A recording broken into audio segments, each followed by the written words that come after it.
Welcome into a special edition of Big 12 today here on Big 12 Radio. Heard exclusively on TuneIn, watched on Big 12 Studios. Ari Timken in Florida, James Westling with you from our Dallas studios. T-Chains on the controls, Taman Turner. Anthony, our producer on the Big 12 Studios side. It is a Three Things Thursday, but we've got one thing, and that's Texas Tech football. As they get ready for Oregon, we'll have Chris Level, the Texas Tech sideline reporter for the Texas Tech radio call, joining us here in about 20 minutes or so, and then you will hear from Texas Tech, the man, head coach Joey Maguire. He will be on the program, and then Scott Draper, the chief football and competition officer at the Big 12, is going to join us about 10:30 Central Time. Ari's in Miami. He's got palm trees. New Year. I've got electrolytes. Ari, what is up?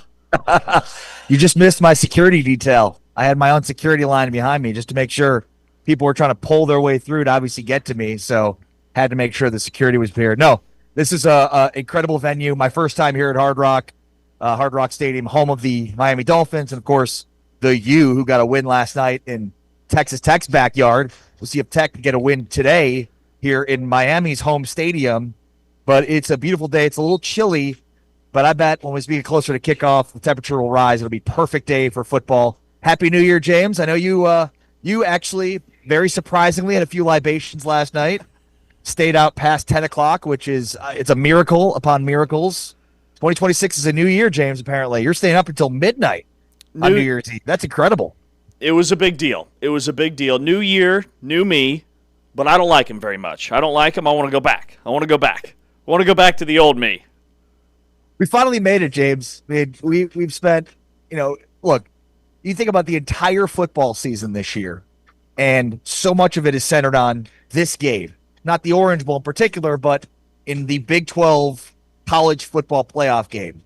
And we had a feeling that when the season started, that team, that representative for the conference would be Texas Tech. Texas Tech has lived up to the hype. They've done everything they possibly could do to live up to the hype heading into the season. They're here. They've arrived. This is a huge game for Texas Tech, obviously, and as big of a game for the Big 12. In many ways, where Texas Tech is and the lack of belief nationally in Texas Tech in this game is very much what the Big 12 is dealing with. It's the perfect metaphor for the conference. Nobody believes in the Big 12. Nobody's believed in the Big 12. Nobody believes in Texas Tech. Everybody thinks they haven't played anybody. Okay, well, we'll see.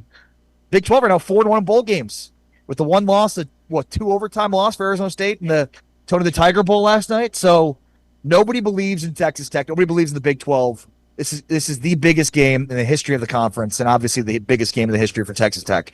We are 2 hours away from Texas Tech and Oregon. It is the biggest game in Texas Tech football history, and you can hear it on ESPN Radio right here on TuneIn, live play-by-play coverage. You can also click over and listen to the Texas Tech home radio broadcast. We at Big 12 Radio are brought to you, the full-time fan, by our good friends at Modelo. All right, Ari, I want a deep dive scene set, okay? So I see a lot of very important people floating around behind you. You're rocking the sport coat today, which looks fantastic. I'm chilly. You're a little bit chilly. So what's the environment like? Like, have you seen the teams? What is Miami like with the Texas Tech fans? Is it going to be completely full? Like, what's the feel? Yeah, so I was able to visit briefly on the field before our show this morning with Kirby Hokut, the athletic director at Texas Tech, and he mentioned that they had a party last night for Texas Tech fans, alums on South Beach, and it was wild. It was rocking. They sold out their entire allotment of tickets. Most of the people I've spoken with have said this will be 70-30 Texas Tech fans to Oregon. I mean, it's a long travel, and this is something that Oregon fans are familiar with. They played in BCS national championships. They played in college football playoff games. So this is old hat for Texas Tech. This is the biggest game in the history of the program. And I mean, you can argue about bigger games historically based on context, but in year 2 of the playoff, the importance of this game and what it means for the Big 12, what it means for Texas Tech. So, if they win, we'll see what attendance looks like potentially next week for the Peach Bowl. Because these are hard decisions that fans have to make with their wallets. But, from what I've heard and what I've seen, I mean, even we got here at at 8:30 Eastern time. That's 4 hours before kickoff, and already people tailgating. Lots of Texas Tech fans tailgating outside. So it's going to be rocking. It's going to be rowdy. It's going to be mostly Texas Tech fans. Cannot wait for Texas Tech and Oregon. We're less than 2 hours away. We're also less than about 15 minutes away from talking with Chris Level, the Texas Tech sideline reporter for the Texas Tech Red Raider Radio Network. Before we standing over there, it's a giant man. Scott Draper as well was walking around here. The chief competition officer for the Big 12 will be joining us. Man, I'm excited to hear from both of those guys. I'm also really excited about, and you noted it there, the fact that the Big 12 is 4-1. And I don't think it has completely shifted the perception yet that Texas Tech can win this football game, but I do think it has kind of shifted the narrative to some degree, and I think it's been eye-opening for You'll be able people to catch Joey Maguire walking behind me here in a moment. If you could see the guys with cowboy hats, and obviously Joey with his sport coat walking out of the field. I don't know if you guys can see it, but he's there. He is. I think I've got him. You've got like 4K portrait mode going on, so everything behind you is a little bit blurry. I know. We spent a good deal of time trying to fix that previously. Let me just, for the record. Well, I'm an audio guy, James. You know that. I mean, I thought you were doing it on purpose just to really highlight you and make you stand out, but I mean, if the shoe fits, right? Right, exactly. If the shoe fits. Anthony Smith, our producer for Big 12 Studios, is like, yeah, can you unblur the background? As if, I blurred the background via Zoom because that's what it looks like. It's like, I'm not going to unblur. But then I'm not the focal point. Should we grab Scott Draper? He's here. You want to come on right now? Let's grab Scott Draper. He's here right now. We might as well get him on, right? Yeah, talk to him. Let's do live. it. Hey, great. How are you? Live on Big 12 today on Big 12 Radio. He's got the headphones on. He can hear me. I know he can hear you. They're shaking hands. Happy New Year to you, too. You can hear? I can hear. All right, so James is back in the studio. Hi, James. Scott Draper. I'm going to try to go on my tiptoes here, so I'm a little bit closer. Put my glasses on so I can see. I can't see. All right, Scott. So how does Texas Tech break this trend with bye teams losing the quarterfinals? It's now 0-5 after last night. Well, I think if you look at this year, I think the seeding is better this year. So the games are reflective of the seeding. I think last night's game, Miami's playing at a high level. So I don't know that matters. But I think today the key for Texas Tech is just to do what they've done all year. They play to their strength, which is their defense. They've got an elite defense. They'll run the ball enough to keep the ball away. Don't turn the ball over. I think it's going to be a great day for us. Scott, I'm curious just your thoughts on the overall Big 12 bowl season. I mean, for this league to be 4-1, all these high-profile matchups, I mean, you've got to be ecstatic. Yeah, I said to Brett last night, I said that the story at the end of the season, you'll probably see Miami's better than people thought. I think the Big Ten was probably underrated a little bit. And I think the Big 12 was underrated based on our performances so far. Great quality win, TCU.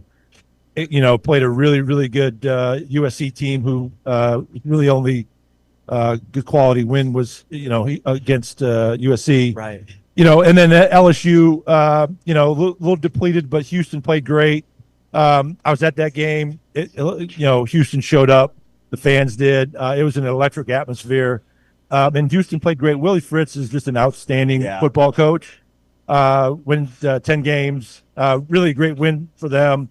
I think, Arizona State last night or yesterday afternoon had a chance at the end. Great game. Yeah, and then, like Utah did what Utah did all year, right? That stat line for Dampier was like every game that they won this year. So really great year for us. Hopefully capped off with a great day today.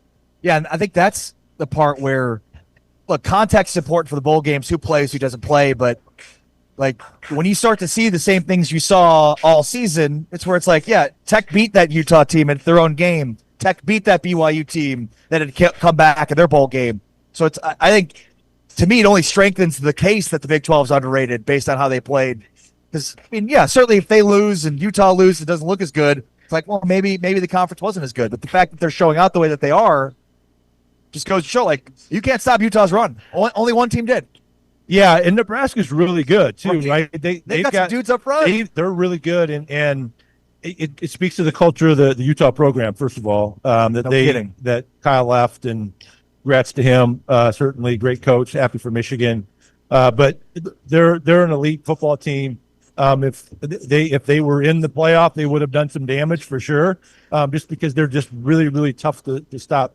I think Texas Tech, what you saw in the first game that they played, that Texas Tech played Utah, was a second gear for Texas Tech, right? It was back and forth a bit. And then I've said this all year, Texas Tech has a second gear, right? You'll see it today, whether they're up or the game's close, they can find a way to and that's a rare thing for teams you're right now. So yeah, I think you guys are making some excellent points about Utah. Also BYU. Like, Scott, I'm curious your take on BYU. They're one of the first teams out. They go out and win their bowl game just like last year. Bear Bachmeier had 325 yards passing in that game.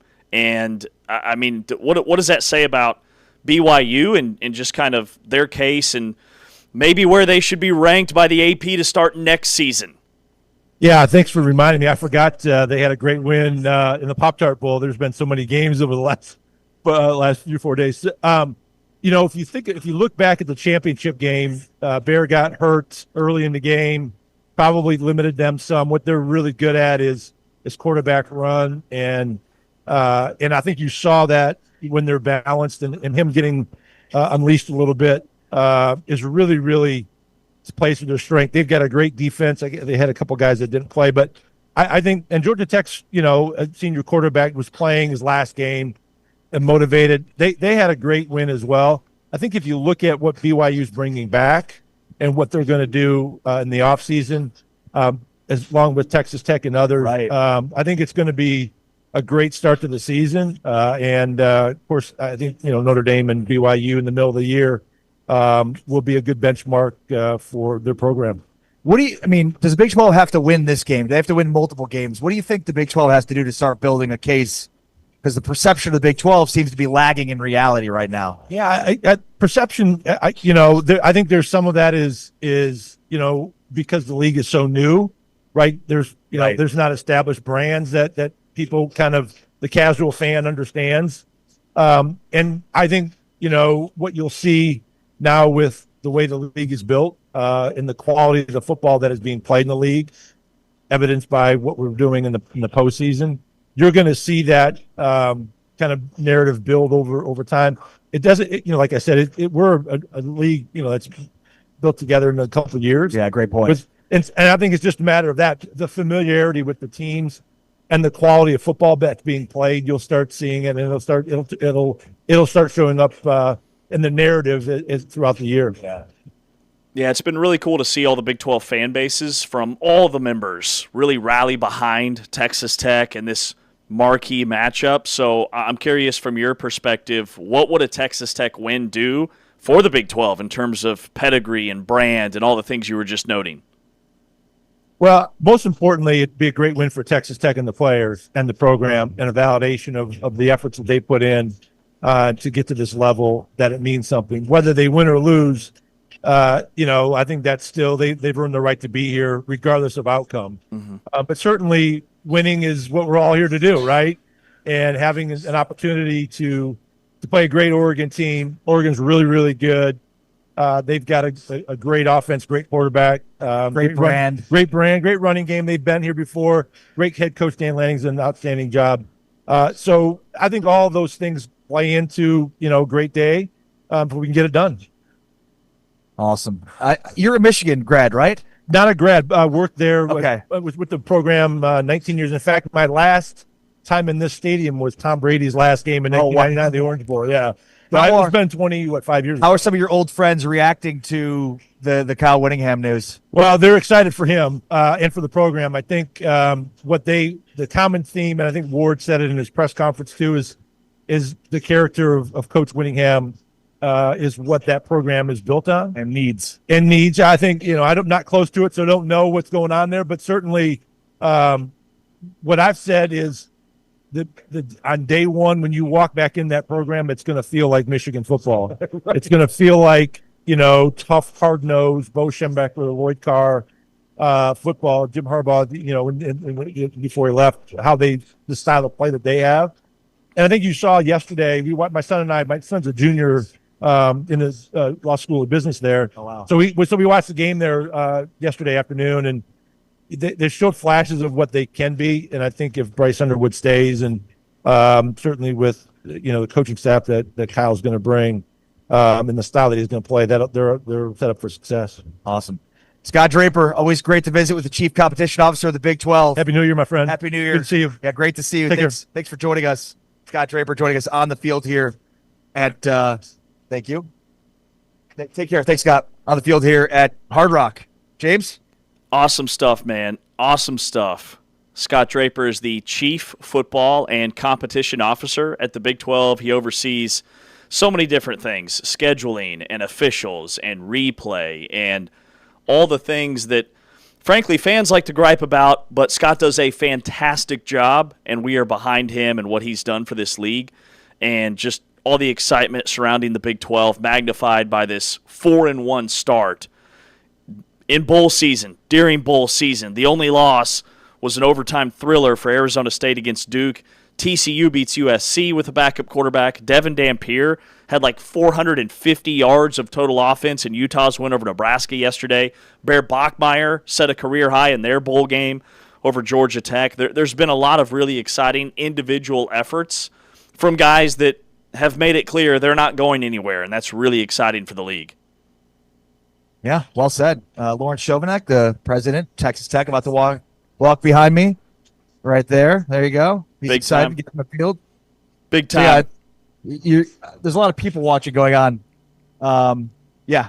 So Chris Level's here now. Should we have him join us live, or do you want to break and then We're going to take a break. We're going to pivot. We're going to pay some bills. We'll come back. We'll talk with Chris Level. He'll be on the sidelines for the Texas Tech Red Raider Radio Network. This is Big 12 today on Big 12 Radio and Big 12 Studios powered by Modelo. Wigman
different league, we are brought to you, the Full-Time Fan, by Modelo, here exclusively on TuneIn. This is Big 12 Today on Big 12 Radio, a special ramp-up edition to the Orange Bowl between Texas Tech and Oregon.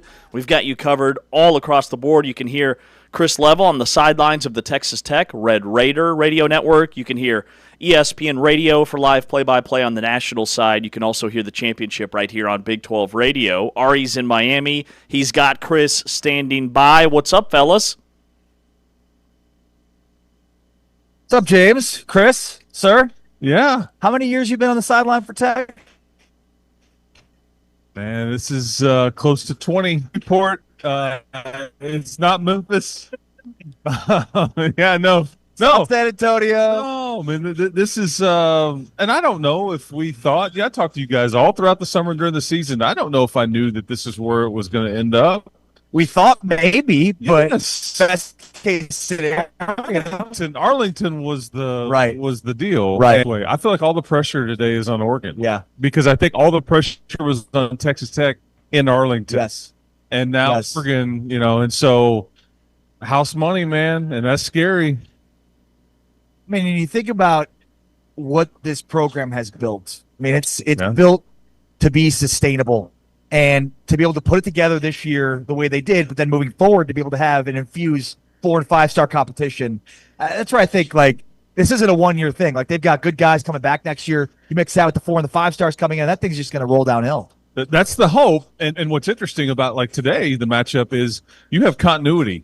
All your staff has been locked up. Your general manager has been locked up. Your head coach has got an extension. Great point. On the other sideline, Right. how in the world are Tosh Lupoy and Will Stein? And then all the multiple coaches that they've been Right. that they're taking Right, right, from this Oregon right. staff? The portal opens tomorrow, and that's your future. So It's crazy. but fortunately for Texas Tech, there's a lot of stability and continuity. And you're right. I think that they're going to try to keep this thing going, the beginning of a run, if you will. And it helps. It helps if you invest in your front seven on defense. I'll just say that. Note to self. That seems important. And in previous, years where the Big 12's had really good teams and when Texas Tech's been good, it hasn't been because of their front seven. No, and there's nothing fluky about it. Right. I don't know how this is going to go today. Right. But I know this. The floor of that group right there, that floor is pretty high. Yeah. And so it's going to give you a chance. Chris, how's Barron? How's his health? How's he getting around? And, if you were to put a number on it percentage-wise, what would you say? I think he's kind of tossed around like 85 about a week ago, percentage-wise. I think he feels better. Look, there's a lot of pressure on him today. He is the most experienced quarterback left in the CFP. Think about it. He started and played in more games than any quarterback left playing in the CFP, and he knows he's got to make some plays today. He can't just be a distributor and kind of, he's going to have to be a guy. But I think he'll see a fresher, more mobile version of what he is, and he's got that in his bag, James. And I'm excited for him to see it. Everybody's talking about the other quarterback, and I get it. Dante Moore is very good and maybe drafted very high, but Barron will have a say so in this one too. Chris, the thing that stands out to me is you think about Morton's career and the injuries and the adversity, and it's dude, all that's gone now. Yep. Here's your fresh start, and you can go put an incredible legacy out there. And if he wins this game today, that's exactly, it cements it. I mean, because nobody else was able to deliver a conference championship, and he's done all this with a broken leg. I mean, but you're right. He has been really injured in some form or fashion since he's gotten here, and his numbers are really good. Yeah. But I hope people remember that when they look at his career and all that. Look what he did, look what he accomplished. And it was a year ago, and they were talking about, right, do we want to roll this way? Because Carson Beck's name was thrown around, and I think that was more negotiation as much as anything. But I'm glad that they bet on him because that's Joey's guy. Joey's the one that I think internally was like, we're not doing that. I trust this kid. He is a West Texas kid, and I'm going to sink or swim with him. And right now they're swimming. I mean, in the Atlantic Ocean, technically. Well, and you brought this up, but Oregon hasn't seen much film of Barron Morton running a lot this year. No. I mean, and it's all bets are off today because I don't think Oregon runs Dante Moore a ton, but I think they might today just because right. Totally. But But I think Barron would be somebody that I think Barron would be somebody that would run it a bit, but I think the extended play part of it is the big thing. Chris, what are a couple keys or nuggets or just things that you're looking for when you're on the sidelines today on the radio? Well, I mean, stopping the run is the main thing because Oregon is 25-0 in the last 2 seasons when they run for 100 yards or more. Wow. And 0-2 when they don't. And so you want to simplify this game? I mean, you talk to Lee Hunter, Jacob Rodriguez, all those guys. You could talk about all the wideouts and the running backs and the quarterback and all that, but it's really stopping that run game from that 3-headed backfield that they've got. I've used the term bells and whistles with Oregon's offense, and their fans have been irritated with me saying it that way. And it's been as a compliment, just because they've got a lot of weapons. Right. That I've just used, instead of saying they have a lot of weapons, I say bell and whistle. But that's been frustrating, I think, to the Duck fan bases. But that's something, James. And then to me, it is. It goes back to what we just talked about. It's Morton. But the other one is what's the start that we get here? And I hate to make something of nothing, but I think it's a thing. Yeah. These teams with a bye are now 0-5, and I think you knew halfway into that first half last night that Ohio State was kind of cooked, and you just can't afford to do that today. You can talk about it. I just don't know what we'll get right out of the gate today, but this first quarter going to be important. Chris, thanks, buddy. Hey, man, enjoyed it, boys. Keep hope alive, and we'll see you in Atlanta. See you in Atlanta. And maybe back here you can see your family again in 2 weeks. All right. Thanks, boys. Brett Yormark is going to be joining us on the field here next from Hard Rock Stadium. It's the Orange Bowl. It's Texas Tech, and it is Oregon. Back to you, James. All right. Thank you, guys. Chris Level, he'll be on the sidelines for Texas Tech and that Red Raider radio network. He is also the host of the Locked On Red Raiders podcasting platform. Ari Timken is in Miami. He is at the Orange Bowl. He is on the field. That is a live shot of the Hard Rock Stadium. I'm James Westling here at our Dallas Big 12 studios and Big 12 radio headquarters. We're going to be joined by the commish, T-Chains.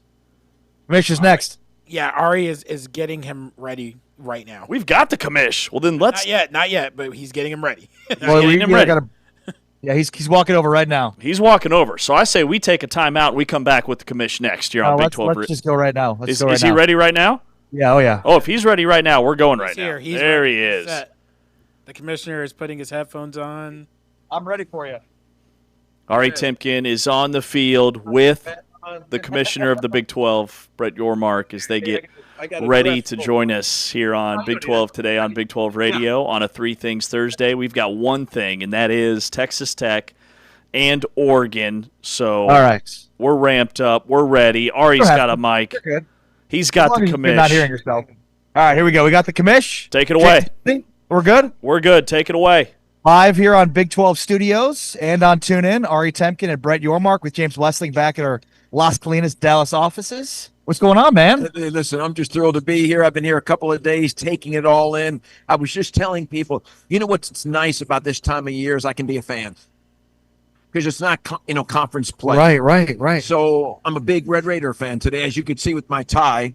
So I'm excited, and just being here is a huge moment for us. But hopefully we can move on to the Peach Bowl from here. Yeah, I mean, how big of a deal is it at the conference level? I mean, you're fighting for the conference from a perspective, nationally narrative standpoint. How important is the win today for the conference in terms of that perception? It's huge. I mean, it further credentializes us. Yeah. And candidly, we've been talking about momentum. This is the next big step.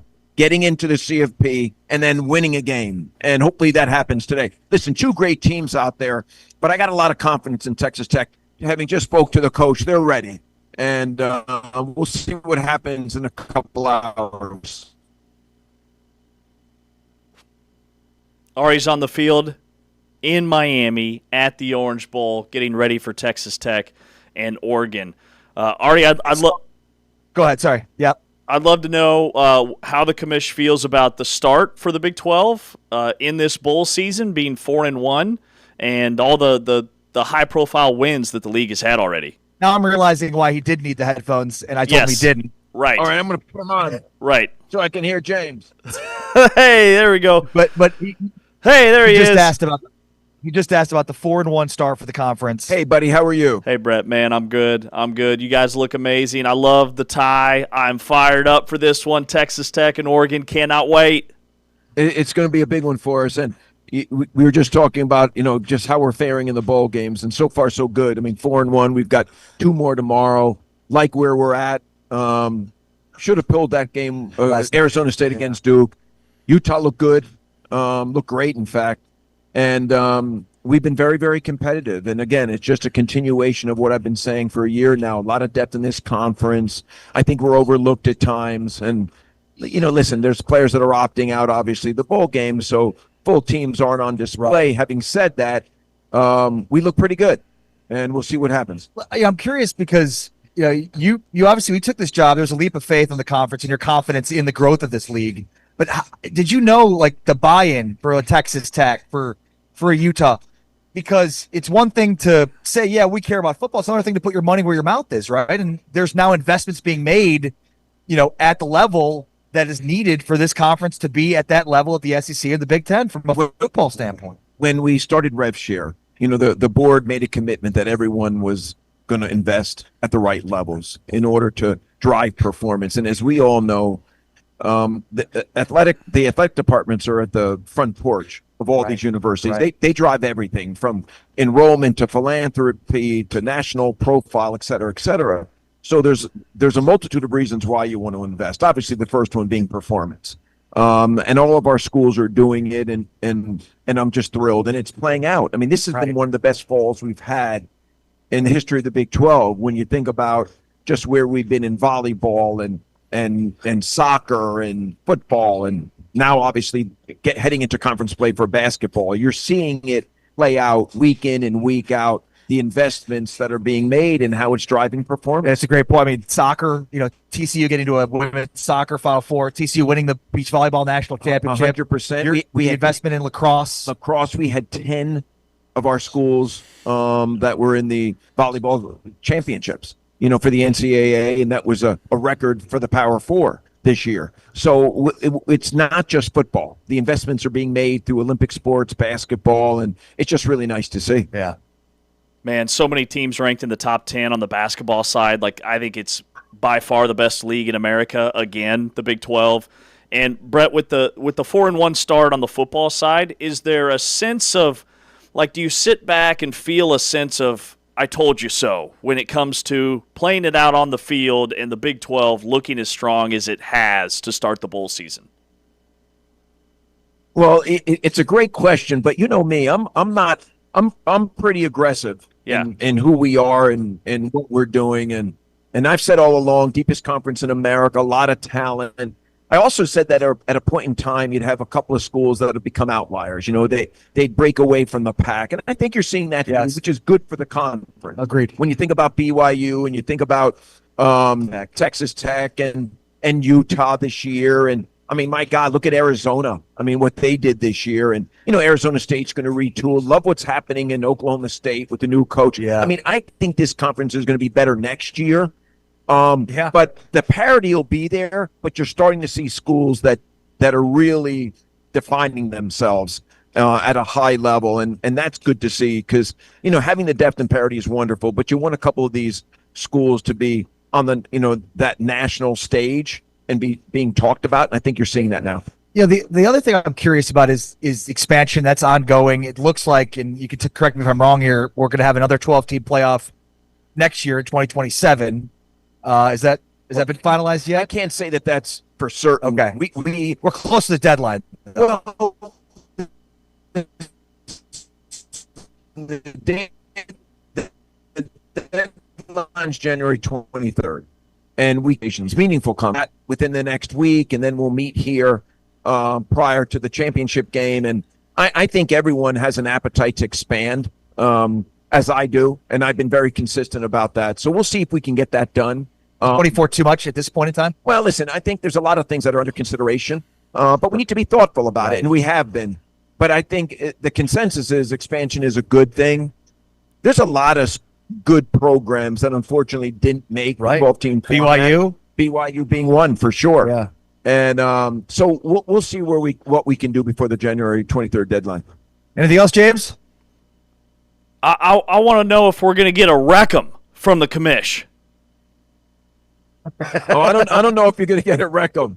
But listen, He's got the tie on. I'm dressed for the Red Raiders today. I got my family here. You know, it's interesting. My son goes to University of Miami, and he's all in on the Big 12. And he said, Dad, I'm not going to Dallas. I'm staying in Miami to see Tech play. So he's with me today, which is great. I got my whole family. That's amazing. My twin brother's going to be here today, which is nice. And in fact, ironically, his daughter dances for the Miami team, the Hurricanes. So they were down in Dallas last night, and he flew back to be at the game today. So it's going to be a family affair here, and I'm excited. I like our chances today. What do you guys think? I think Tech. I mean, it's crazy to me that the 0-5 start for teams, the higher seeds in the quarterfinals in the playoff, that's bizarre. It makes more sense last year based on the seeding, but with this year's seeding being corrected, it's a weird start. But I think it stops with this game. I think this would be the first win for a bye team in the quarterfinals of the 12-team playoff. I hope so. I just think Tech's defense is so elite. It's better than any other unit in this game. By far better than Oregon's offense, Oregon's defense, even Tech's offense. The defense for Tech is historically great. And Coach and I spoke a lot about, do you want to play do you want to play or take the bye? When it was coming down to the stretch and different things could have played out, and they were hoping for the bye. It gave him a chance to get healthy. And he told me this morning the quarterback is as healthy as he's been all season, and I think that's going to matter. And they got out of the champ game in pretty good shape, but I think that extra rest is really going to help them today. Yeah, I agree with that. You just continue to work, man. Every day I open my email, I get a new press release about partnerships with the NFL, and we're going to keep this thing going. It's an exciting time for the conference. I love our trajectory. I work with a great team that's very aggressive. They want to be great, and that's what I want to be, for this conference. So we'll keep working hard. And guys, we appreciate everything you do for us. You give us a great narrative. And if there's anything I can do for you, let me know. And most importantly, for you and your family, is a happy and a healthy New Year. You too. Thank you so much. Thank you. Awesome. That's, Brett Yormark, Commissioner of the Big 12, joining us here. James? Awesome stuff, man. Commissioner Brett Yormark joining us here on Big 12 today on Big 12 Radio. This league has momentum, and we'll see if Texas Tech can keep it rolling against Oregon. That game comes up here at noon Eastern, 11 a.m. Central Time. You can hear it across a variety of platforms, including right here on Big 12 Radio, ESPN Radio, the Texas Tech local side. This is the Big 12 Conference. This is a different league. More to come as we preview the Orange Bowl here on Big 12 Radio and Big 12 Studios.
Big 12 today here on Big 12 Radio, getting you ready for Oregon and Texas Tech at 11 a.m. Central Time, noon Eastern, from Hard Rock Stadium in Miami. Our guy from Big 12 today on Big 12 Radio, Ari Timken, is on the field in Miami. I'm James Westling back here at our Dallas studios. We are simulcast on Big 12 Radio and Big 12 Studios, and Ari's CTE, and I'm not talking about brain damage, CTE correction, timing, efficiency, off the charts. Could have waited, good timing. That was immediate. We got the commish, Brett Yormark, on, who joined us just moments ago, so Ari's doing all the heavy lifting down there in Miami. Can't be making Brett Yormark wait. Come on. I mean, he's busy. He's got deals to sign and things going on. We can't make him sit through a break. Dude, I love the fact that he said he gets to be a fan because right. Like it's a totally different mindset, especially a man of his pedigree and the power that he has and everything that he's pushing for on a national scale, just to be able to sit back and take in a game. And he's telling stories about his son and his friend's daughter who's on the dance team. And he sounded, for once, he sounded like a fan. And it was just a really nice layer that we got to see of the commish. That was Lawrence Skuvenek, the president of Texas Tech, just walking past us. You look like a squirrel. Sorry, I just felt like pointing it out. Ari's going it's full squirrel today. There's if you can tell behind me is the ESPN camera crew. We've got Stormy, the sideline reporter, in front, and they're constantly going back and forth with cords, so I feel like I'm constantly in the way. But yeah, a lot of squirrel-like distractions. What is this? Me. What is this man doing? He's constantly in the way. He's holding a microphone. I don't know who he's talking to. Who is this person? Pretty much. People walk past, looking in the computer, is there actually anybody there, or is he actually doing anything? Is he filming? Is he doing some TikToks? Is he about to do a TikTok dance? And the answer is yes. The answer is yes. The answer is always yes. When it comes to Texas Tech football, so Jacob Rodriguez is doing things that hasn't been done since the legendary Zach Thomas did them at Texas Tech back in the 90s. Here's what he said. Zach Thomas, this is him speaking about Jacob Rodriguez ahead of the Orange Bowl. They shouldn't be comparing him to me because the awards speak for himself. My year, I was third in voting in the Buckus. Ray Lewis was second. That just shows how hard it is to even get the Buckus. And then he gets the Nagurski, and he gets all these other awards. And so, like I just mentioned, he is a humble guy. And when you have that with talent and a smart player, playmaking player, he's going to be fun to watch in the NFL. I'm hoping my Dolphins draft him. Seriously. He'll be right next to Jordan Brooks or another Texas Tech Red Raiders. Hopefully we make it linebacker U. That is Zach Thomas talking about Jacob Rodriguez. So in that clip, that's awesome. He name drops Ray Lewis and says, "Yeah, I finished third in the butt kiss. Jacob Rodriguez is way better than I was, and he was pretty damn good." The U and some of the players they had and what they did last night, it was reminiscent of the Ray Lewis, Michael Irvin U days. But yeah, it's a tough linebacker class that he was a part of. I'm not sure that there's any Ray Lewises in this same linebacker class with Jacob Rodriguez. But look, it's a given, right? He's such an important piece to this team and to this game. And I think, the one friends that are scouts or have watched this team or, are paid. It's important to have good people you can talk to get their perspective on players. And, one of the key matchups in this game is the tight end for Oregon. He's an athletic freak, and that's going to be Rodriguez. So, when you think about, what is Oregon going to do on first down? Well, traditionally, they like to run the ball and get into short yardage situations. But if they want to go play action and throw the ball a little bit on early downs, that's this field of linebackers for Texas Tech, and they're going to have a really good game plan offensively. Rodriguez is an instinctual player. He's as good against the pass as he is against the run, but they just can't bail out in early downs knowing they've got Oregon's best weapon at this point in time with the injuries that they have is probably a tight end over the middle of the field. Yeah, that's a really good point. And, I mean, the linebacker position in college football, it's almost a lost art. It's like the mid-range game in basketball. And to see a guy like him have the season that he's had at that position, I think is what makes it really special and really unique. And anytime we can share his story, man, I'm here for it. Like, this kid was a 3-star recruit. He was born and raised in Minnesota. They moved to Wichita Falls when he was 10 years old. So he goes to high school in Wichita Falls. He's a 3-star recruit. He commits to Virginia out of high school in 2021 to play quarterback. So he actually played in 12 games as a quarterback, and they would put him in almost in like a wildcat position, and then he started playing some H-back. He actually had 8 catches as well his freshman year at Virginia. He transfers back home to Texas Tech, which Wichita Falls, if you're driving from Dallas to Lubbock, Wichita Falls is like the last spot before you drive off the face of the earth. And he has balled out. I mean, new position, different defensive coordinators, and he plays like he reminds me of a quarterback on defense. It's like he's reading the opponent's minds. He's always in the right spot. He's disciplined. He's fundamentally sound, and then he makes highlight reel plays. And to hear Zach Thomas say, man, I hope my Miami Dolphins draft him, he's going to be playing on Sundays, and it's going to be really, really fun to watch. Yeah, and I'm trying to get a look at the field right now to see, if I can find Jacob Rodriguez. There's one guy out there, Zach Kitley, who his dad Wes is obviously the Legend Tech, and Kitley had been the Texas Tech offensive coordinator until he took over in Boca for Florida Atlantic. So he could very well be here. It's just up the road from where we are. But yeah, you could see kind of behind me, Oregon's working out. There's a lot of Oregon fans in the field here, and then Texas Tech beside them. And I was trying to see if Rodriguez is out here. I'm sure he is, but just try to see where he is because, yeah, he's like your typical first guy in, last guy out. And it's funny. We talked with Joey, and you'll hear that conversation. He's been like the leader of this defense is Lee Hunter. He's been the vocal leader, but you know that Rodriguez is leading by example. Yeah, that's a really good point. Ari Timken is on the field, and we will be talking with Texas Tech coach Joey Maguire here just moments away. But one thing during our conversation we didn't ask him about is, his perspective and what this means to Joey in terms of like living out his dream and coaching in the college football playoff and getting the Texas Tech job. And a lot of people doubted that hire. He was a guy that cut his teeth in the high school ranks, and to see him on this stage has been really, really fun to watch. And here's what Joey Maguire said about living out his dream. Whenever I was hired at Crowley, my alma mater, I was the tight ends coach, and then I was the freshman baseball coach. I know y'all are surprised that I could coach baseball, but I was a freshman baseball coach, and we won a district championship. And, I was able to make the schedule and make the practice schedule and do everything. And I knew right then, as a young coach, I wanted to be a head coach. I don't know if I thought that whenever I was 13, but I did, my first year. And really everything that I've done since then is to become a head coach. This is really a dream come true, especially whenever you're doing it with such a close group of players and a really close coaching staff. And, man, you're doing it for a place that you love so much. So, man, I'm honored and really excited to be in this game. That's Texas Tech coach Joey Maguire. It's crazy that, a decade ago, this guy was coaching high school football. Go ahead. Well, and it's a really important point you made, James, about, Kirby Hocutt hiring Joey Maguire.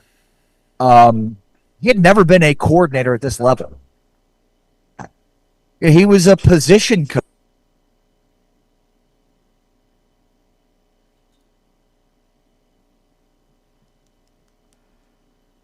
We lose him. Ari? He was a position coach.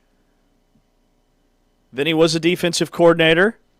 And it was a risk. It was a risk that Texas Tech took when they hired Joey Maguire to be the guy to lead their football program. And He's a guy that won a lot of games at the high school level, but we are maybe going to see the best game of the year in the Big 12, definitely the biggest game of the year, here about an hour away from the Orange Bowl. And here's what Joey Maguire said about potentially seeing the best game in the quarterfinals of the college football playoff. I think it's going to be the best game without a doubt in these quarterfinals. You've got two great teams.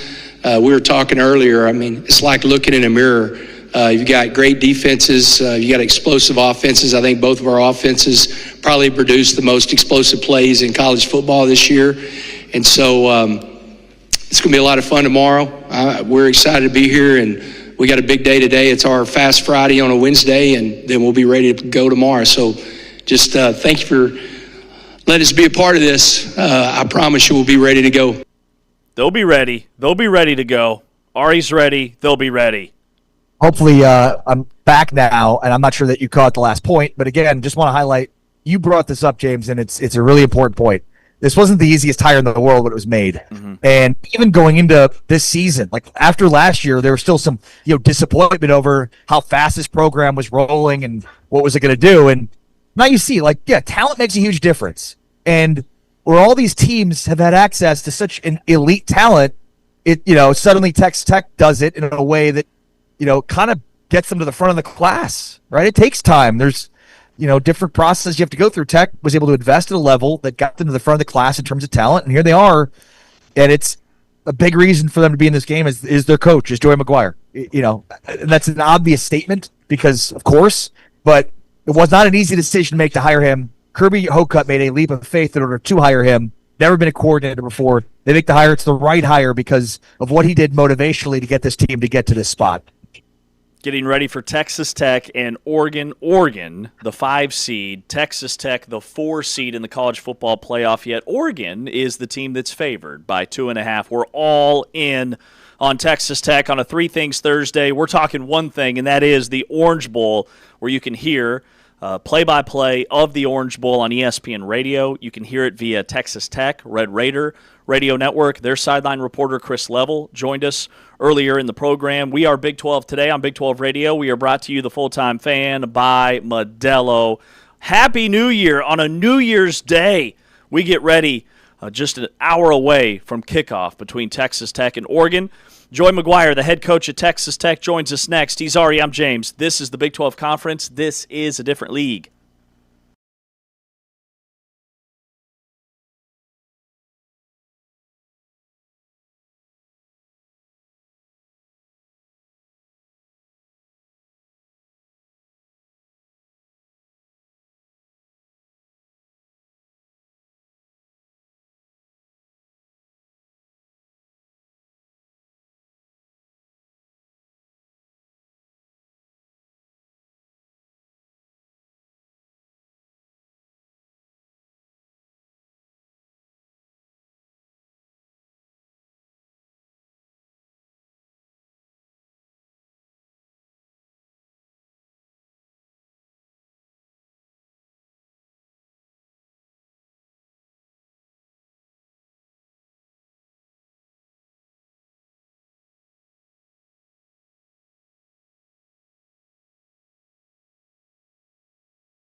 A big reason why Texas Tech leads the nation in takeaways.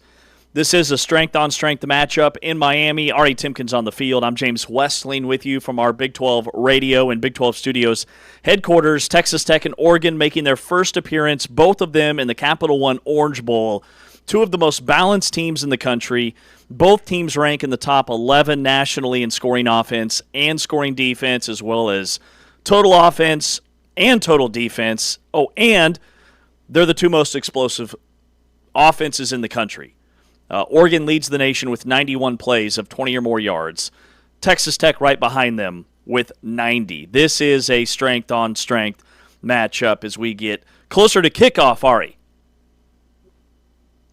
Stadium is starting to fill out. Should be a huge advantage for Texas Tech. I mentioned earlier I visited with Kirby Hocutt before when he said that the entire allotment of tickets was sold out for Tech. They had a huge contingent on South Beach yesterday for a rally, and you're about to hear a roar on the field in front of me because I'm in front of the Texas Tech bench as they just ran on the field, took the field, getting ready to go here. And yeah, I mean these are two teams that statistically should be here. I mean, you just did it, right? Two explosive offenses, two great defenses. I mean, I think we think of both these teams as being elite defensive teams, and they are. But two of the most explosive offenses in college football. And, they both have feasted on schedules that have allowed them to dominate teams. Either of these teams have been in close games. Few and far between the close games they've been in. So, we saw what Utah was able to do. We talked about with Scott Draper. Substantiates that a little bit, right? Like, we watch these teams. We think they're really good. But it's hard because they're playing each other. It's hard to gauge how good these teams really are. And so when you see some of these bowl performances, specifically Utah in the Vegas Bowl, like, oh, yeah, they're really good running the football. And even against the Nebraska team that, yeah, they were missing some guys, but, like, Nebraska's really good up front. Utah dominated them. Well, Tech absolutely dominated this team up front.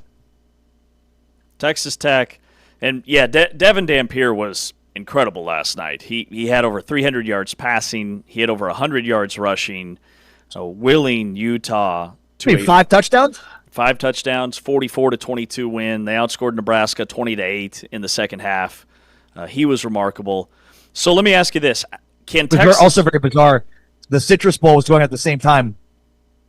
Kyle Whittingham taking over at Michigan. That's going to be obviously a huge talking point for us on Monday's show on Big 12 Today, with Whittingham taking over at Michigan. A lot's happened since we last had a show, James, but that was weird. With Utah playing, that was supposed to be Kyle Whittingham's last game as the coach of Utah in the Vegas Bowl. Same time, Utah's dominating Nebraska, and Whittingham's in a Michigan polo, the Michigan game in the Citrus Bowl. It was kind of surreal, to be honest. Yeah. It's been wild, man. It's been a crazy, unpredictable last 5 to 7 days, and the transfer portal opens tomorrow. Oklahoma State, Iowa State, two of the teams that lead the nation in expected departures. Kansas State is up there. But I think that a lot of that has to do with, obviously the coaching changes, but those new coaches trying to upgrade their rosters. With Drew Mestemaker saying that he's going to follow his coach and go to Oklahoma State, that's huge for the league. But the question I have in terms of this game is, how many takeaways does Texas Tech need, in your eyes, to win this game? They lead the nation in takeaways, and I think they're going to have to win the turnover battle today. It's a great question, James. You know what my answer is?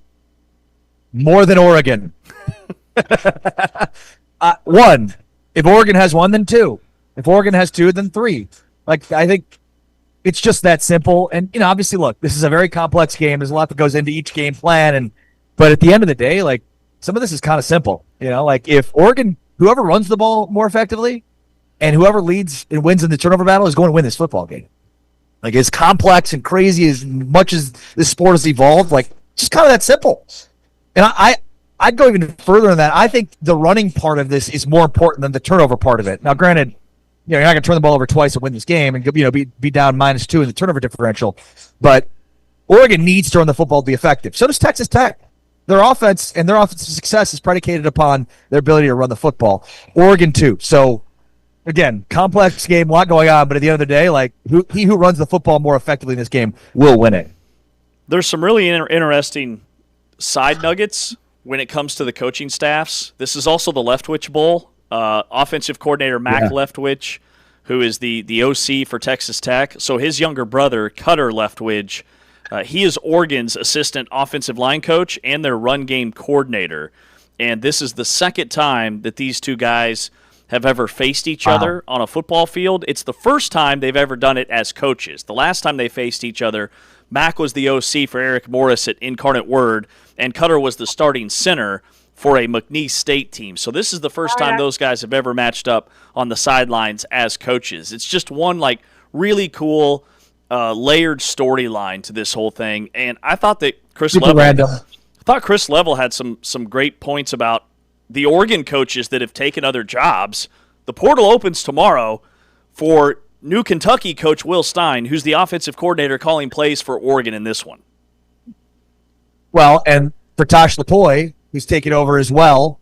It's escaping me where he's taken over, but yeah, the defensive coordinator as well. So, I mean, yeah, now look, is it an advantage for Texas Tech? I'm not sure, because Dan Lanning has had this happen before. Dan Lanning has lost many assistants, and they seem to pick up right where they left off. Tech, though, does have that consistency staffs. They locked everybody up, including their GM. So, if there's it's hard to believe there wouldn't be some strategic advantages to having consistency with that, especially as you mentioned, like the portal opens on January 2nd. So, like, it's hard to believe that Will Stein or Lapoy weren't thinking about who they could, managing the roster, putting it together, coaching staffs. I mean, it's not just the coordinators. They're going to be taking some of the position coaches as analysts with them as well. So, again, I know Dan Lanning is used to it, but it's kind of an interesting subplot to this game too. The consistency and that the coaching staff has for Tech, whereas with Oregon, there's going to be a ton of new coaches next season. Yeah, really good point. Cannot wait. It kicks off in less than 45 minutes. Oregon and Texas Tech. The last time these teams played was 3 years ago, 2023. They played in Lubbock. Oregon won it 38-30. A guy by the name of Bo Nix was the start in that game, and Bucky Irvin was the running back for that Oregon team. Texas Tech battled, came up just short. These teams also played back in 1992. Oregon won that matchup 16-13. It's a new era of Texas Tech football, and we'll see if they can take down the Ducks on the biggest of stages at the Orange Bowl. Artie Timken is in Miami. He's on the field. I'm James Westling back here in Dallas.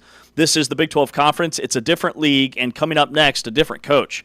Joey Maguire will be joining us, the head coach of Texas Tech, as we get ramped up an inch closer to the Orange Bowl between Oregon and the Texas Tech Red Raiders here on Big 12 Radio and Big 12 Studios.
It's Big 12 today on Big 12 Radio, powered by Modelo. Texas Tech getting ready for the biggest football game in program history. And the coach of this team, Joey Maguire, joins us now as you prepare for Oregon. Hey, Coach, what's up? How's it going, guys, man? Thanks for having me on. Man, you bet. Thank you for taking time out of, I'm sure, what is an insane schedule. And with that schedule, I'm curious when you guys got there, how you're handling the layoff from the Big 12 championship to this game here. And I'm sure it's almost impossible to treat this like any other road game. So break down just what the last couple of weeks have been like. Yeah, after winning the Big 12, we gave the guys, a break. We were in finals and everything too, so we wanted to do a great job. And since we're talking about finals, man, we hold every single record in the 100-year Texas Tech history of football whenever it comes to GPA. Wow. And this team that everybody likes to talk about how much money we spent broke that record. Wow. We have a team GPA of a 3.23. And so not only do these guys play great football, but they went to class and excelled. We'll take the field with 33 graduates, college graduates. So really proud of that. So that week we had off, we lifted and ran. And then the next week we were back in full pads and getting after each other. One of the things that we really pushed, if we won the game and got the bye, was to get to go home for Christmas. So they were able to go home for a couple of days, and we were back at it in Lubbock in pads.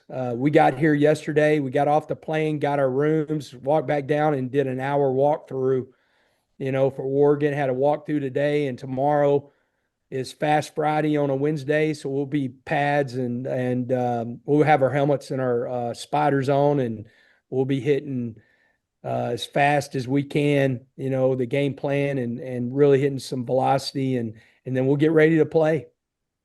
What was most important for you to fix or have the extra time for in these last 3.5 weeks? Was it health? Was it, self-scouting? What was kind of, top of mind for you in these last 3.5 weeks? Yeah, the biggest was health, getting our quarterback as close to 100% as possible. But, just like everybody else in the country, we were football banged up. Jacob Rodriguez had been playing banged up for a month, Ben Roberts, John Curry, Howard Sampson, and so that health. And then the guy, whenever they were lifting and running that first week, that's what we did. We were self-scout, of what whoever we played could take advantage, what we've shown out of different formations and, how we could help ourselves, but also sometimes, hey, you're 12-1, you just got to go be you too. And so let's don't overthink it. But that was really that first week. And then that second week, we really got and started digging into Oregon. There's this national narrative, if you will, that here at Big 12 Radio, we're trying to push back against, that Texas Tech hasn't played anybody. Yeah. Well, we say Texas Tech is just that good. We know how good the other teams in the Big 12 are. So that same line of thinking, I'm curious, what would you say, Joey, was like the biggest moment of adversity that your team had to battle through to get to this point? It really goes back to going into an Arizona State game. Everybody talks about not having Baron Morton, and that was huge. Like not having your starting quarterback against, Sam Levitt and probably the number one wide receiver taken in the draft with Mr. Tyson. I mean, that dude's for real. Kenny, I thought they had a great game plan against us, but we also didn't have Skylar Gill-Howard. Like, we haven't lost a game with Baron Morton on the field, but we hadn't lost a game with Skylar Gill-Howard on the field or on the sideline. He dislocated his ankle against Kansas, and then he had surgery, and so he didn't travel with us to Arizona State. I mean, just having him, he's such a big voice. He's the leader in that locker room. He talks, he addresses the team the Friday night before the game every week. He addresses the team before we go into the locker room before the game. And we didn't have that guy, and so that moment was huge. But what came out of that moment was a big voice by Lee Hunter. We get beat by Arizona State, and Sunday morning he's in our head strength coach's office, Lance Barlow, and he's saying, what do I need to do to make sure this doesn't happen again? And Lance was like, you have to become a bigger voice on this team because Skylar is not here. He's going to be here, but he's not playing anymore. And I'll never forget that first Tuesday, he was calling everybody out in a good way and a bad way. He was attacking anything and everything we were doing, coaching wise, player wise, effort at practice. And who's going to argue with Lee Hunter? Like, I'm not going to, and so I think that was the moment that like really everything not came together, but like we were able, felt like that we could overcome whatever was put in front of us. Any chance for Skylar to play, especially with his long layoff?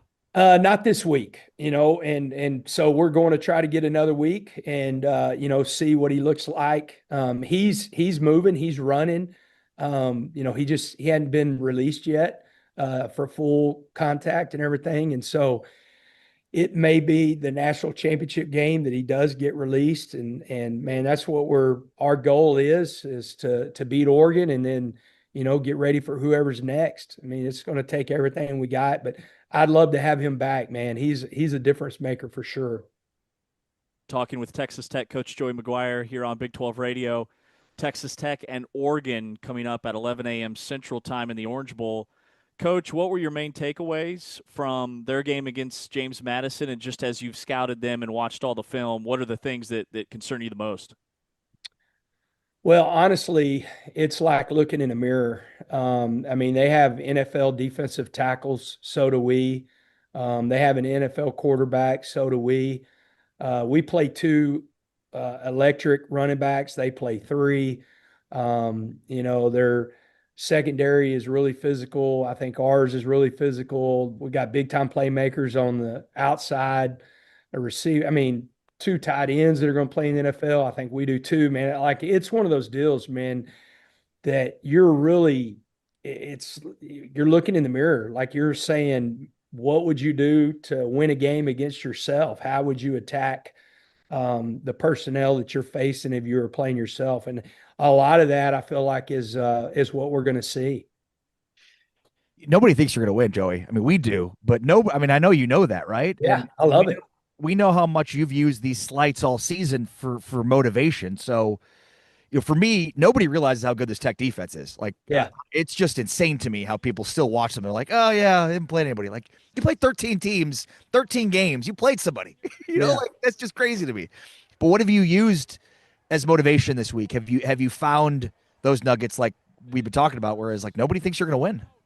Yeah, there's less and less talk than it was throughout the year, but we found some good ones. We show a highlight video, the night before the game, and we've got some stuff of different people picking Oregon by 7+ and, that we haven't played anybody. And man, I would love for anybody in the country, go out to Utah, grab a hold of Utah at home.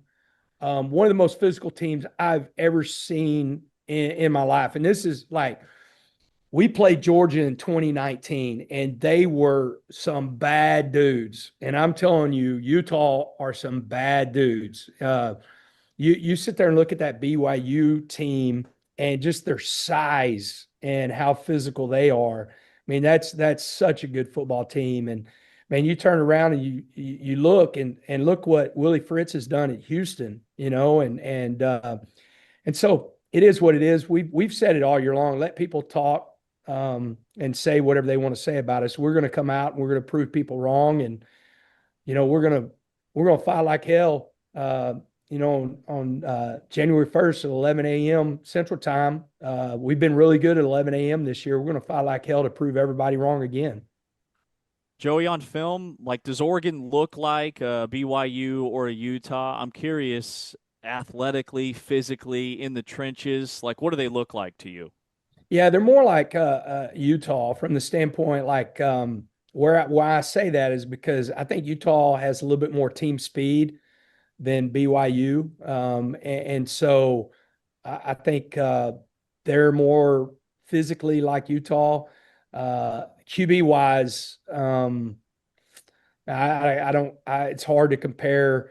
Maybe Sam Levitt a little bit to Moore because I mean they're both NFL quarterbacks, but Moore's the best quarterback we faced all year long. I mean he's special, man. He's a dual threat. He's going to run if he has to. He's going to pull it if you don't protect your edges. But where he's so special is throwing the deep ball. I mean, he's so accurate. And so I feel like he's the best quarterback we've faced all year long, and so we'll have to do a good job of staying on top of routes. They're really explosive, and so we've got to get the ball down and make them earn everything. Yeah, and I was going to ask you kind of what stands out to you most about Oregon in terms of what makes them explosive. Is it just as simple as win first down, don't give them opportunities to take shots in second and short? Yeah, well, they run the ball so well. So what everybody has to do is load the box, and so we've got to stop the run with the people that need to stop the run and the guys that are going to be able to drop. We've said it all year long. Our plan to win is a 7-part plan, but one of the number 2 is stop the run, and you've earned the right to rush the passer. And we've got 2. I think they're the 2 best edge rushers in the country. Whenever people say, well, y'all haven't played anybody, I promise you they ain't seen anybody like David Bailey and Romello Height. I've watched all their games this year. There's nobody in the Big Ten that rushes the passer like those 2 guys. I don't care what anybody says. The film does not lie when it comes to that. And so we've got to do a great job of stopping the run in order to rush the passer, and that will help us. But that's where it's so hard against Oregon. That's where they've been so explosive. It's a phenomenal job schematically of creating the run game.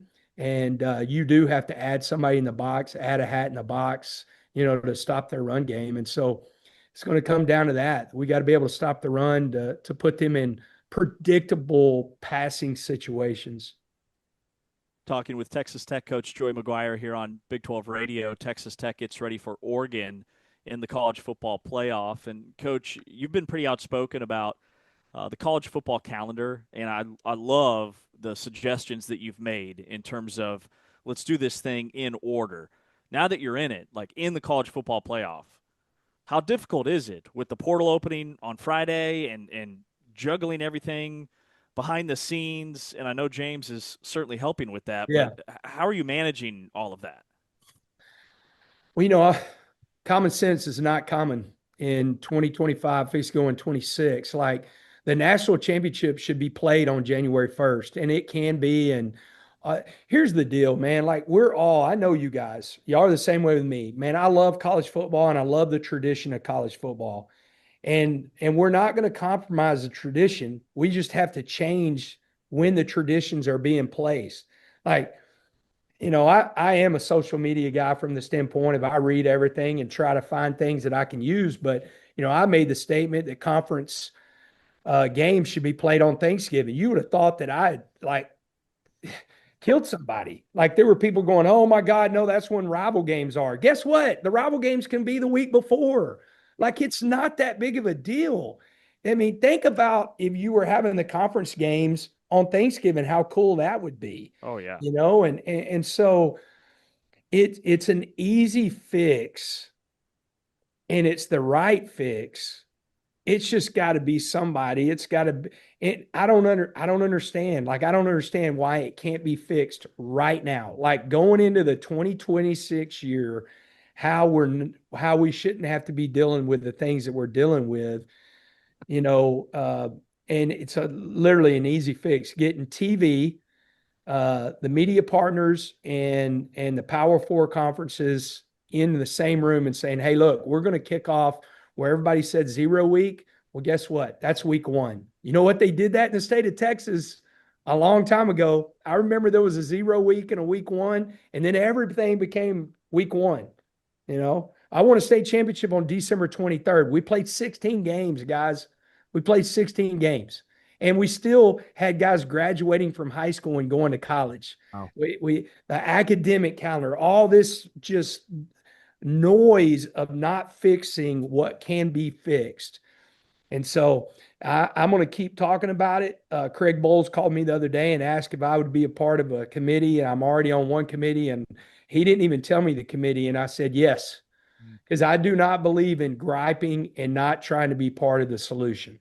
And there's too many people that have a voice that just gripe about it instead of trying to be part of the solution. Talk with Joey Maguire here in the lead up to the Orange Bowl, Texas Tech and Oregon, one of the biggest games in the history of the Big 12, and certainly the biggest game in the history of Texas Tech. You know, Joey, I mean, what you've done this year is remarkable. I know that, like, the later these games get, the more important they are, the more pressure there is. But, like, have you been able to smell the roses at all here, winning the first ever conference championship? And I mean, this is exactly when the money came in for the roster, and we talked all off season. Like, this is what the expectation was. So, like, have you had any joy or anything involved in being here in this moment? I'll tell you what's really cool. So with me, I try to do that whenever it's the finality of it all. Like when it's all, so like in February, I'll take a deep breath and really look back and try to enjoy, but also learn. But I'm going to tell you what I have enjoyed. And it's so cool, man. I've gotten some of the greatest letters, emails, cards from Red Raiders. Like, guys saying, you know, my dad passed away, and I grew up, you know, season ticket holders, and he'd be so proud. Got a letter from a guy that, man, he had a heart attack a couple days before the Big 12 championship. I got to watch the game in the hospital, and just huge excitement. I had another guy come to practice, and he was making a joke. He's, you know, I think late 70s, early 80s, and he had a yearly physical, and he asked his doctor, is it normal, a man my age, to cry as much as I cried Saturday? And the doctor said, no, I cried as much as you did. So, like, those moments and the letters and everything, man, that's been what's been so cool, because y'all know the passion behind the Red Raiders. Like we always talk about, like, don't piss them off and don't let the Red Raiders get hot. You know, we'll set attendance records.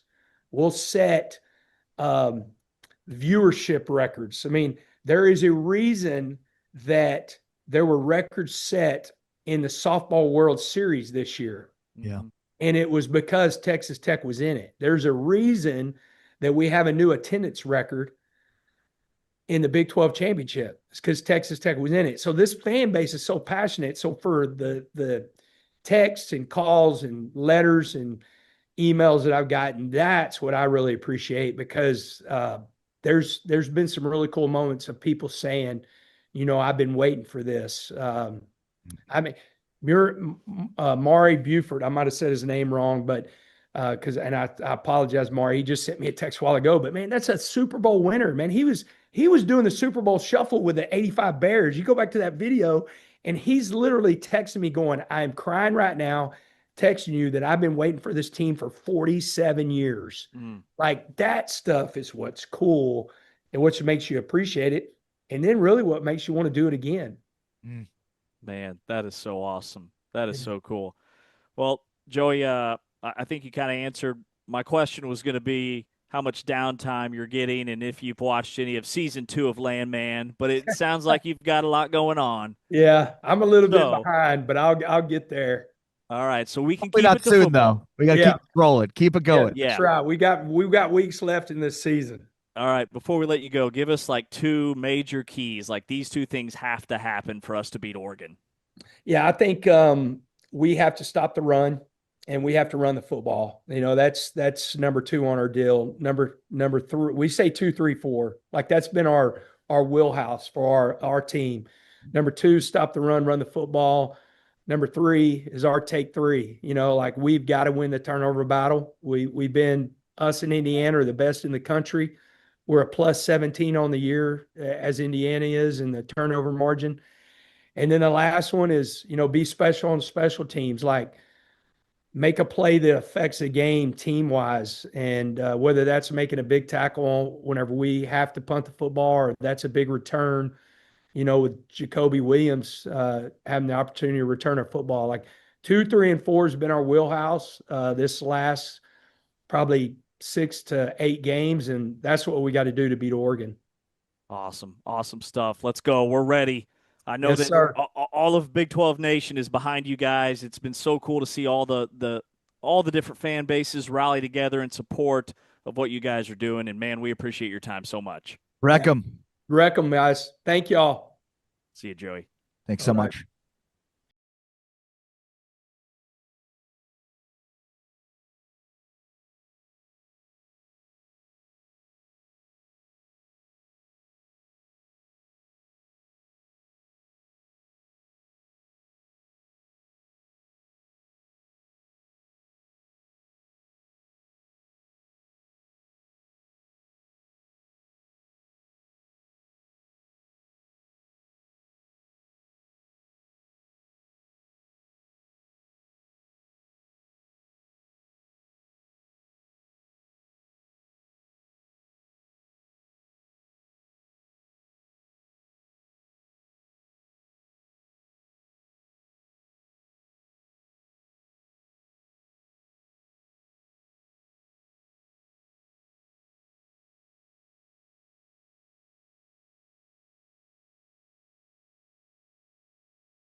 final time here on Big 12 today on Big 12 Radio. It is a special Orange Bowl preview show ramping up to kickoff just moments away from Oregon and Texas Tech, the biggest game in Texas Tech Red Raider program history. Special thanks to Texas Tech head coach Joey Maguire, who joined us here on the show. Scott Draper joined us, the chief football and competition officer at the Big 12, and then our good buddy Chris Level, who's on the Texas Tech Red Raider radio network, on the sidelines for this massive showdown. It's time now to pick the game. R.A. Timken, Texas Tech, Oregon. Oregon's a slight favorite. Haven't checked how much the line has actually moved in the last 24 hours or so. It looks like Oregon's now a 2.5-point favorite in this game. The over-under is 51.5. Who do you like and why? Yeah, I mean, James, we've obviously spent so much time talking through this game, and it's finally here. The thing that stands out to me more than anything else is if you were to power rank the offense, the defense for both of these teams, the number one pick would be Texas Tech's defense. And I think it's more elite than Oregon's offense, Oregon's defense by far.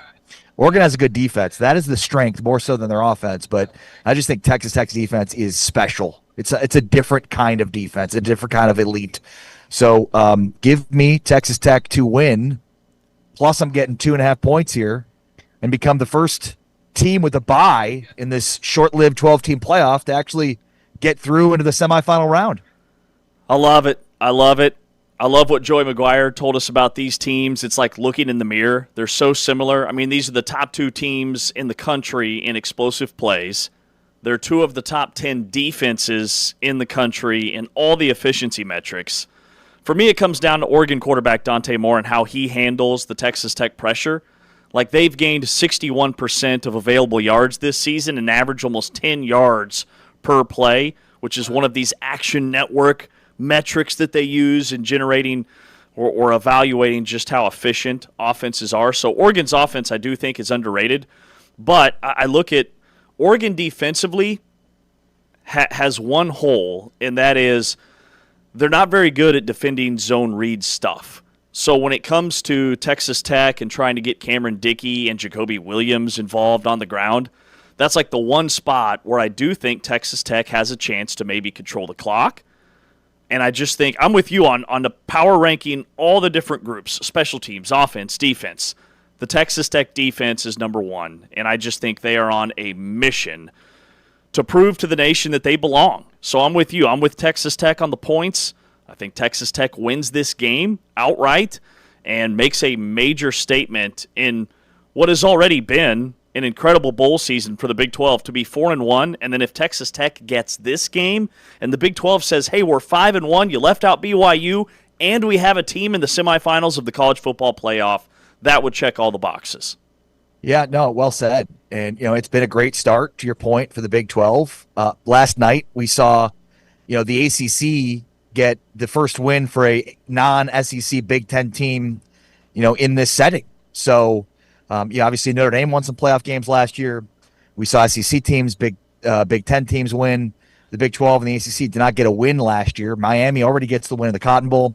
And here we are now at Miami Stadium in what is going to be an absolutely perfect January 1st Orange Bowl. It's I would say getting hotter, and we'll get up to in the mid-60s, but even right now in the 50s or whatever it was 40 as we were driving in, or top 40s as we were driving in. Feels great on the field. So this is going to be absolutely perfect game for an outdoor game on January 1st here in Miami. So there's no rain in the forecast. Is that what you're telling me? Does not appear to be. Doesn't appear to be a cloud in the sky, James. I like that. I mean, in Florida, it can rain, and then you can have sunshine 8 minutes later. Can. And, I was able to visit briefly with Kirby Hocutt on the field. And, he was at one point the athletic director of Miami. He was just marveling at the growth of this stadium since the time that he was there, and, how much money has been poured into this by the Dolphins and by the Orange Bowl and by the University of Miami in order to, to make this into a premier venue. And obviously with this game today and then, a national championship appearance later on in a few weeks, it's quite the venue. I've never been here before. It's my first time here, so it's been impressive. Can't wait to see this game get kicked off. I mean, look, both of these teams, James, expected to be here. When the season started, both of these teams thought they would be in the college football playoff. I think the Big 12 has been through a stretch where you've had surprise teams get into these games, and obviously Arizona State did really well in this spot last year, but didn't get the win, did not get the W. And I don't know if a level of preparedness helps, but it just feels like it's all been building towards this for Texas Tech. Like this season has been building towards this. They expected to be here. They expected to win a Big 12 championship. They expected to be in the playoff, and that's probably not something you could have said about Texas Tech in years past. And they're doing it. We're just moments away from kickoff coming up at the top of the hour between Texas Tech and Oregon. You can hear the game here on Big 12 Radio and on ESPN Radio for live play-by-play coverage of the Orange Bowl. We are brought to you, the Full-Time Fan, by Modelo. All right, Ari, as we wrap up here, man, we got to pick some games. We like Texas Tech. Here's the line on Alabama and Indiana. Indiana's favored by a touchdown, 7 points. That game is this afternoon at 3, Alabama and Indiana. Indiana's favored by a touchdown. Who do you like in that one? Give me Alabama to cover. I'm still going to take Indiana to win, but I think it's closer than a touchdown. We talk about teams that expected to be here. Maybe Indiana did, but certainly Bama does every year. And, this is from the players of the program, the expectation that they're going to get here. So, and plus, I hope that Tech can buck the trend of teams with byes that lose in this quarterfinal round that's happened so far. I think it's 5-0 now. So hopefully Tech can break that trend, but maybe it continues in the Rose Bowl. I'm going to take Alabama plus the points. I like Alabama with the points as well. I don't think there's that much of a drop-off between Fernando Mendoza and Ty Simpson. And there were a lot of questions about his health going into the Oklahoma game. He looked healthy to me. He has an extra week. I like Bama to cover as well. All right, Ole Miss and Georgia. This is a 6-3 matchup. Georgia's the 3 seed. Ole Miss is the 6. And Georgia's favored by 6.5. Who's your pick in that one? Give me Ole Miss. The way that they played in the first round, when people expect them to kind of lay an egg, myself included, feels like that took a ton of pressure off. It feels like in this game, the Georgia-Ole Miss game, like all the pressure is on Georgia. They've been the national championship team. They've been, the program, the team that's been there, and Ole Miss hasn't. And, with everything going on in terms of the distractions without Kiffin and everything else, give me Ole Miss. I'm taking Tech as the only team that had a bye to win. But as we've seen so far in this 12-team playoff, those teams that have a bye are 0-5. Hopefully Tech can break that trend. But I've picked 2 other games in which I picked the team that played last week. All right, I'm going to take Georgia just to be different. I'm with you on Ole Miss. Ole Miss has rallied behind this whole we don't need Lane Kiffin thing, right, and it's working for them, and I love it. I love that story. I find myself rooting for Ole Miss more than ever before, which was none previously. It was a very low bar, but now that Lane Kiffin's out of there, I'm all in on the old Rebels. Let's go. All right, buddy. Enjoy the game. You too. Kickoff at the top of the hour. He's Ari Timken. I'm James Westling. You've been watching and listening to a special edition of Big 12 today, Big 12 Game Day, as we get you ready for Oregon and Texas Tech. Enjoy the game. We will rejoin you live on Monday from 8 to 11 Eastern Time. We are powered by Modelo, and this is the Big 12 Conference. This is a different league.